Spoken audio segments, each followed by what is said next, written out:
I don't really think that there was anything specific that I thought my 2020 would look like. I just expected it to be like any other year. You make a few New Year's resolutions and you just get through the year. A year of improvement, mentally, creatively, financially, yeah. The beginning of 2020, I personally, for me, wanted to focus on myself and doing better and all that good stuff. I was excited to see what was going to happen with the country, the nation in 2020, if anything was going to get better, improve, get worse. I didn't specifically anticipate anything, but I was hoping for the best. Well, I was excited because it was my daughter's senior year of high school, so I was excited for new adventures for her, her prom, anticipating graduating high school. So I was looking forward to that, and it was just an exciting year, just one child closer to leaving the nest. So 2020, the beginning of a new decade. I guess just like everybody else, I had New Year's resolutions, like maybe wanting to lose weight. With my skills, I'm into filming and videography and all that stuff. So getting my skills, improving all my skills. Graduating college. Maybe doing a little bit of a traveling. I was really excited about 2020. I was excited to be entering a new decade, and I was excited to see, just how things would change, how things would develop. Maybe we'll see flying cars this year. Just the regular, it's a new year type of thoughts. I anticipated to be a good new year and thought it was going to be something bright for the family, and I was looking to do things a little different than what it actually turned out to be. I thought it was gonna be fun, but it's boring. We can't do nothing but wear a mask all day, so I don't know. Honestly, I thought I was about to be rich, because see, I got these Versace glasses on. I got me a Calvin Klein purse. Man, I thought I was gonna be rich, but no, 2020 messed it up. 2020 is nothing. I hate 2020. So in the beginning, I didn't really take it super serious. I just thought it was something that was just like the flu. Once I found out I was pregnant in April, I started taking it a little bit more seriously. I didn't take it seriously. I still don't take it seriously. I wore my mask and everything out of respect and out of if I go into a store and they make me put on a mask. Yeah. I absolutely take COVID-19 serious. I took it serious from the beginning. I thought it was an elevated flu. I didn't know it was as bad as it ended up being. I take it very seriously, and it's very challenging and dealing with things today. When it comes to taking it serious, I guess I take COVID-19 as serious as I would take the flu or any type of cold. I honestly felt like I might have had it in the beginning of the year before, everybody was told to quarantine and all that other stuff. I actually do take COVID-19 serious, and the reason why I take it serious is because I'm an elderly man. I take it serious, but other people around me don't take it serious. I do take it serious because my mom's not feeling well. My dad has diabetes, and that can affect them bad. So, and I'm always around them. So I was like, no, I'm gonna be very serious about that.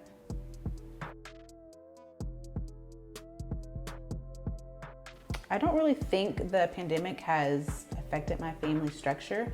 And as far as a social life, I really didn't have much of a social life to begin with.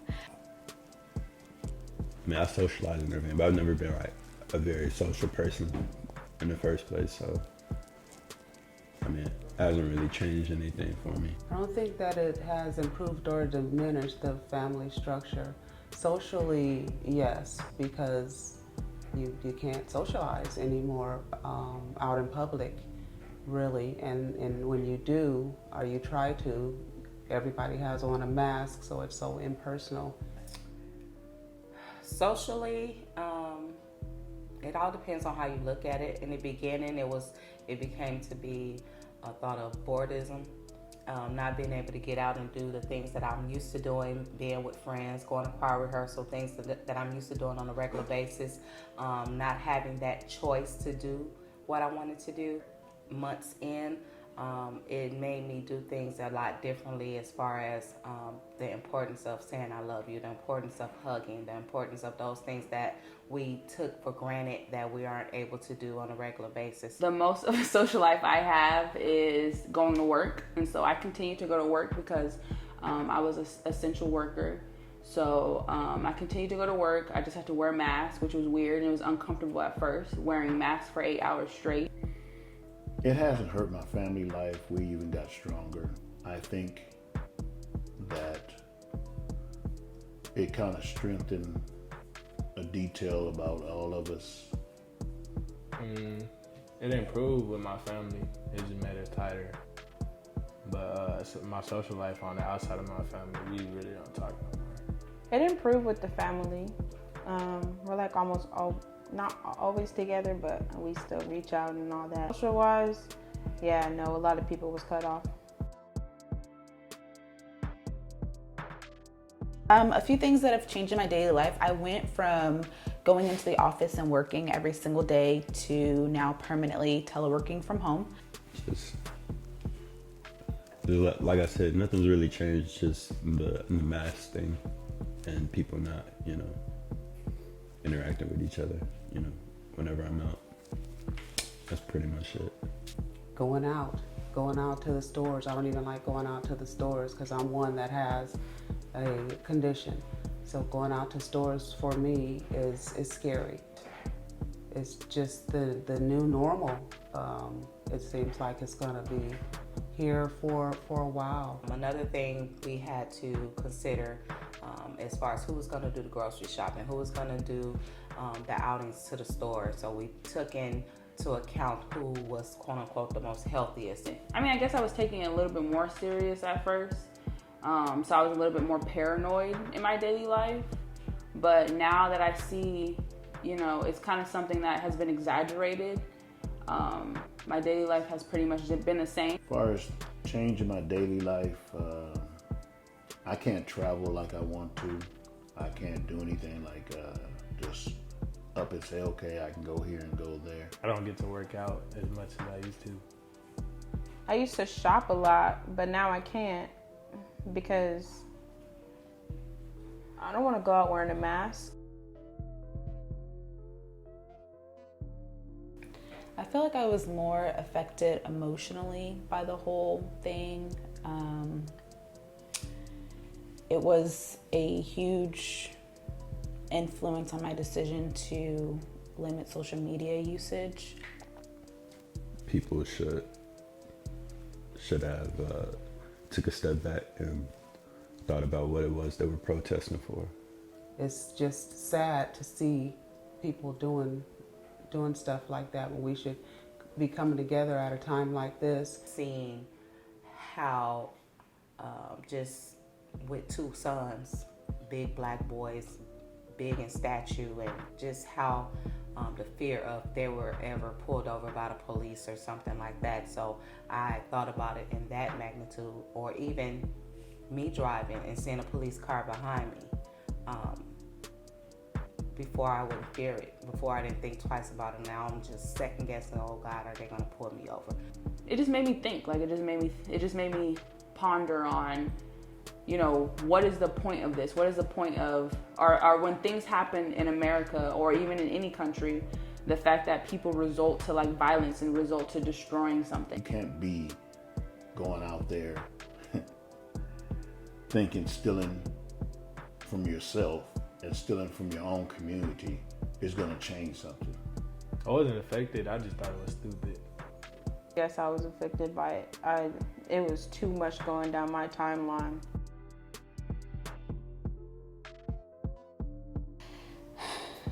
I mean, I don't even know how to answer that question. Like now, I didn't think that we would be where we are now today, with dealing with COVID, with dealing with the civil unrest that we're experiencing.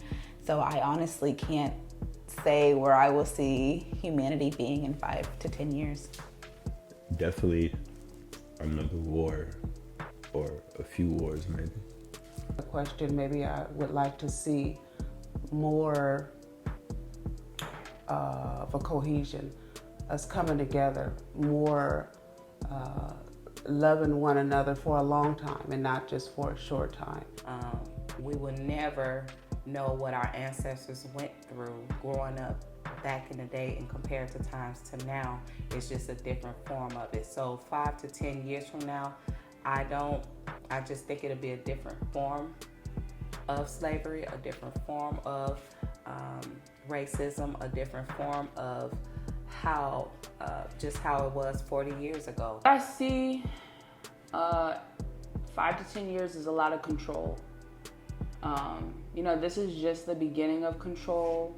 Being able to really persuade Americans and people, Americans that feel like they should have freedom to speak and freedom to do whatever they want, freedom to look however they want, freedom to be whatever sexuality they are. It's just so funny that everybody was so easily, persuaded to, wear a mask. I'm actually hoping humanity wakes up and stop being in the deep sleep that it's in and understand that everything has to be united.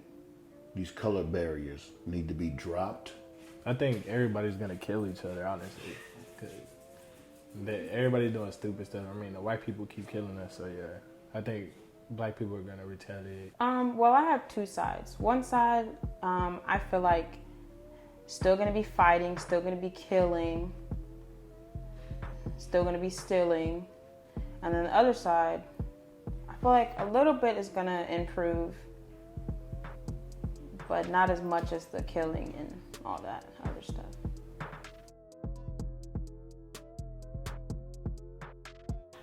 I would say life is short. Tell your loved ones you love them. If you need to take mental breaks, do that. At this point, just doing whatever you can to keep as much positivity in your life as possible. That they be playing, y'all, with the same play every year, every couple of years. Some police brutality, a virus, it's the same play over and over again. Life is short, and with this pandemic, it doesn't have any name, it doesn't have any race, it doesn't have any color, it doesn't have any religion. Not taking for granted freedom. What I'll be taking away? I'll just be taking away that I really just need to live my life in reality. The reality as in what I see every day, the people that I see every day, loving on the people that I see every day. Instead of being so flustered and being so just afraid because of what's happening out in the world. Bad things happen out in the world all the time, and we don't see those numbers. And because we've seen the numbers for COVID, it puts so much fear and worry and paranoia in us. Everybody's not smart. We know this. But everybody can live together if we work together. What I'd be taking away? That's a good question. Definitely didn't think that it would be or turn out how it did. So that's kind of a hard question for me to answer. Well, like I just said, for improvement, for some of the things that, I was thinking would be improved, yeah. I met some expectations. Yes, a grandchild coming. Yeah, so no, the year did not meet my expectations because, again, just like a lot of people, I allowed everything that was happening to kind of just put fear in me and kind of just pause on any of the goals and stuff that I had. No, not at all. Like I said before, I thought I was gonna be rich. I would definitely say you have to do what's best for yourself mentally. So for me personally, taking a break from social media was something that helped me. It allowed me more time to focus on my family and certain things that make me happy. And then another thing that I would suggest, if you have any close friends or family that you can go to and just talk about your feelings and emotions, not necessarily having somebody try to find a solution to those problems, just being there to listen and to hear you out when it comes to how you're feeling with whatever aspect of COVID or civil unrest or just whatever you're dealing with, having that good person to go to and talk to about those types of things. Keep some food, like canned goods, water. Probably get a firearm. Stick close to trusted family and friends. I guess, be respectful, with the mask thing, even if like you're like how I am and you don't believe in any other stuff. Be respectful. Also, they're making it part of the law now, so don't get a fine. Just wear, if you go into the store, put a mask on or whatever. Anybody that's having a hard time, I suggest you talk to somebody. Talk to somebody about it, because depression is real. So if you think you're having a hard time, don't keep it in, because you can't solve your own problems. Everybody needs to talk to somebody. Everybody needs some help eventually. So I suggest you talk to a loved one, a close friend, and if that's not good enough, talk to a pastor, a priest, a reverend, and if you still need more, seek professional help, because there are professionals out there that deals with depression and anxiety and whatever emotion you may be going through. Just know that you're not alone. There's so many of us that have hard times. There's so many of us that get depressed, get confused, have anxiety issues. So many of us. And with depression and anxiety and stuff like that, you think that you're alone, and that's part of the issue. You think that you're alone, but you're not. And there's so many people that can help you, so many loved ones, so many professionals. So don't go through this alone, and never think that you're by yourself, because you're not. One thing I can say, the suicidal rate has increased, divorce rate has increased. A lot of things that we didn't think about prior to COVID is how many children and kids are made to stay in dysfunctional homes where they had some break of peace and relief going to school, even that dysfunctional family where the wife was able to escape at work, or even the husband. So now they're being faced to stay in that dysfunction all the time, around the clock. So the advice I can give is to speak out, reach out to each other just to see how each other is doing. It's okay not to be okay. So indicate that. If somebody say, how are you doing? If I'm having a bad day and I don't feel well, it's okay to say, I don't feel well. And I'm learning that everyone is going through something. We're all going through so much, even aside from the COVID. The COVID is just an added issue. So dealing with that, things that are beyond our control, is really taking us into a different way of mentally thinking. So it's okay to express to someone that you're not feeling well. Reach out. If you need to take a walk around a block, do that. Whatever it takes, because it's hard for all of us. Talk to your kids. They have a voice. Ask them how they're feeling about everything. Get them to hear how they feel about what's going on. During the holidays, if you're looking at the internet and these rich people are having a good time, or they're over here in different countries, you're most likely going to be down. So really appreciate the people that you have around you, appreciate the things that you have around you, and, you know, go outside and put your feet in the grass.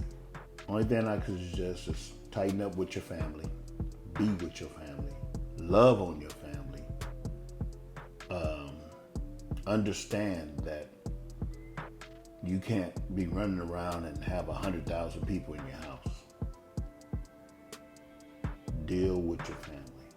All I say is family is important. The tightness of a family. All I gotta say is just wear a mask and be safe. Yes. You can do some home workouts if you don't want to, or you can go on walks where no one's around. Relieve some stress. That would relieve some stress. And if you want to go out, wear your mask.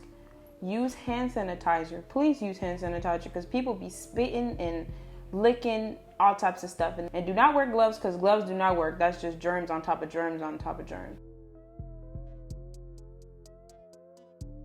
It's been a tough few months. At times it can feel like the world is unraveling. Whether you're dealing with sickness, Social distancing. Working from home for the first time. And are trying to homeschool kids. It isn't easy. We all want to get back to something close to normal. If you'd like to donate directly to the charities, There are a few you might want to consider. Feeding America. Doctors Without Borders, In the World Health Organization.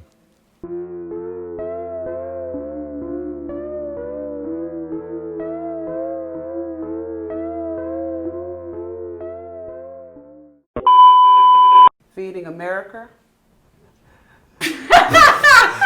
America.